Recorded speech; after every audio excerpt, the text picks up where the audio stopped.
Good morning guys. Bali ang gagawin ko ay mag-withdraw ko ng 1,000 HKD dito sa may Typhoon.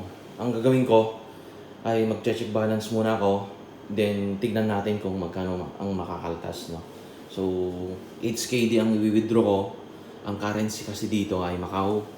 So nandito ako ngayon sa may Vipo Typhoon. Start na natin mag-withdraw ng 1,000 HKD. Pasok mo yung ATM. Bago kong ATM sa ICBC to. Pwede kaya tayong maka-withdraw dito. Kasi bago yung ATM eh. Yung previous na ginagamit ko dito ay yung ano ko. Yung kulay blue. Yung pin. Nandito na yung pin. Then susunod dito ay balance inquiry muna ako. Then mamaya magche-check balance uli ako kung magkano ang kaltas, no. So, ang balance ko ay 28. Yan, 2803.19. 2,803. Then, continue. Cash withdrawal. Yan, automatic na siyang nag-ano dito. Mag-withdraw ako ng HKD. Yan, HKD, CNY, at saka MOP. HKD. Then, 1,000. Yan. Enter ko na.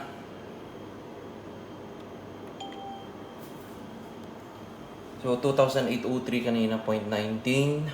Tapos, susunod dito, magbabalance inquiry ako ulit. Transactions being processed. Sana maka-withdraw tayo ng 1,000 dito. Yun, naka-withdraw tayo ng 1,000. Pwede pa tayong mag-withdraw ng ating bagong ACBC sa Typhoon Bank yan.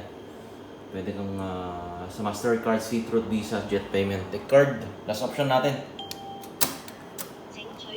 So, yun. Naka-withdraw tayo ng 1,000 dito. Yan.